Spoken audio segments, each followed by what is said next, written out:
takeaways from the Alabama game? They're really good.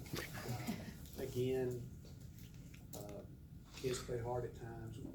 It's supposed to play. So, I mean, that's been our Achilles heel this year, and we got to find a way to stop them. And that's, they, of course, they make everybody look that way. And you sit and watch them on every film. Those receivers and stuff, they have the ability to run right by you.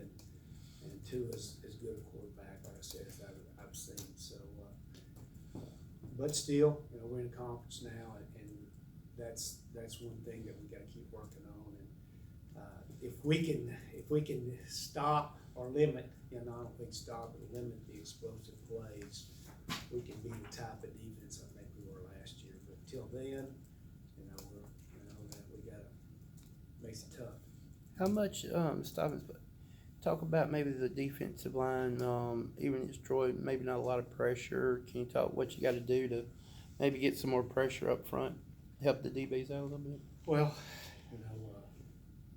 obviously, like Alabama stuff, it's with him there, it's hard to get back there. But we're looking at some things. I said I still feel that our defensive line is really good. They really are, and they played solid all year. A lot of the plays that have hurt us is a lot more of the RPOs and quick passing game, and not the just true straight back type passes. We get people third and long, we're pretty good. We can give an opportunity to rush the passer, but on normal downs, you're playing base defense. It's hard to get back there, especially Max Pro and stuff to get to the quarterback. So again, we got to do a better job in the secondary, and hopefully we'll do some things up front that'll help us also. When you talk about a lack of pass rush, I mean, do you think part of the problem is just y'all have been in the situation as much as you were a year ago with the ability to say go after the quarterback? Right. I mean, when you're third and long, your percentages of making it was getting off the field is a lot better, and we hadn't had as many third and longs this year as we've had in the past. But you got to give credit. The teams we play are a lot, really good football teams. We played 4 really good football teams. I think Coach Farber said something about this was the hardest non-conference schedule in the country for a non-Power 5 school. So, I don't know. I look and we got to get them the third down, and we got to stop them, and hopefully that these next 8 weeks or whatever we got to make sure that we're playing that type of football we're capable of playing. UTEP has thrown the ball 20 times in a game once in 3 games. They are the abnormality in college football today. How difficult is it to go from where all these teams are throwing the ball around, and now you're going to face a team that ran it 47 times Saturday night? It's so funny. So more about that than me. I've been watching them. Hopefully they're throwing the ball a lot, because that means that we're ahead of them. That's part of the thing. They've been in some close games, and they like to run football. They're a running football team, and the thing for us is in early downs to get them in passing situations, and that's what happened last year. We got them third and long a lot, and got them to throw the football, things they really don't like to do on third and long, and that's not their specialty, and that has been our specialty, get people in third and longs and getting off the field. And so we have to do a great job on first and second downs of putting them in long yardage situations. Coach, y'all got Ty Barnes some work last week. Is he a guy that can bring something to the mix on the back end going forward? There's no doubt. Tyler, Shannon was struggling some things, and so I brought Tyler in. He did a good job for us. So I'm going to roll him in with the ones this week and just kind of let it play out. And we've got to get some depth back there anyhow.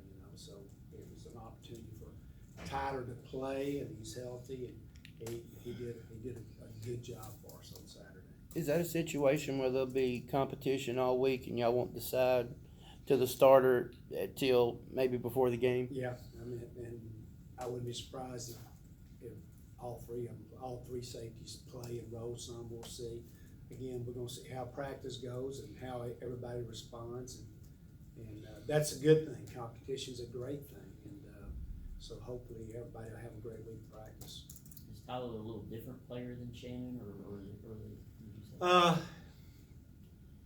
Yeah, they have different skill sets. Tyler's he's a stronger, he's a physical kid. You know, Shannon has really good cover skills, and trying to get him bigger and stronger. You know, that's his thing, to be a better tackler. So they both have pluses and minuses like everybody. They're all different. How do you feel linebacker play was, with Booth out? You can't, it's hard to replace a guy of that caliber, but how do you think they played? Well, they played solid, and I was really proud Sancho Latham came in and played really well. We've been kind of pushing him a little bit. He hadn't played up, we thought, to his capabilities, and we were real excited about the way he played. He stepped in there on a big stage and played really well on Saturday, so he's gonna, same deal. He's another guy that's gonna try to step up in the mix, and hopefully we'll have some more competition at linebacker also. I know before the year you mentioned DQ Thomas and just what kind of player you thought he would be. Now 7 tackles for loss as a nickelback through 4 games. I mean, he's flying to the football, isn't he? And if so, can you speak to what you saw and how you kind of maybe knew this was coming? Some things you just know. He's a really good player. He's a student of the game. Obviously, he's an excellent athlete. He's really a combination linebacker, defensive back. He's physical. He's really, really strong. He's built low to the ground. He could play linebacker for us. He could probably be one of our best running backs too. I mean, he's 5'9" in high heels, and 210 pounds, and he can bench the world, squat the world. But he's just a good football player, and he's very active. And so, it didn't take a rocket scientist to figure out that he had a chance to be a really good player, and I'm really proud for him. He's really playing well this year. To make a play behind the line of scrimmage, though, as a nickelback, is that reading the play, or is it just maybe the scheme has got him up on the line of scrimmage, or is it maybe a combination of both? Well, a little both. He plays out in space, but people run the RPO screens and stuff. Yeah. They have to block him, and a lot of times wide receivers have a hard time blocking him, so he gets off blocks and tackles for losses. And we'll also bring him on blitzes. He's a really good blitzer, and so he gets an opportunity there too. I think he had a couple sacks maybe against Troy. So when you have a guy with his skill set, we like to move him around and bring him some and do a lot of things with him. So he gets a lot of opportunities where he's playing Picasso's position, and he's doing a really, really good job for us. Will there be any other positions on defense? You talked about defensive back, linebacker.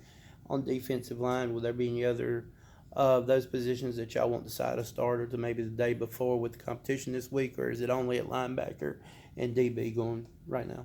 The D line, we've got like 5 or 6 guys we've played, and we feel that all can start for us. So that's not an issue for us. Wolf, that's still outside backer. We're still trying to figure that one out. Jock played there some this week, and Terry Whittington he didn't suit up. We'll have him back, and so and then hopefully DK will help us a little bit there. And so that position, we've had some guys who hadn't played a lot, and really trying to push to get them going and get them ready, especially for this run. Anything else? Thanks, guys. All right, Coach, have a good one.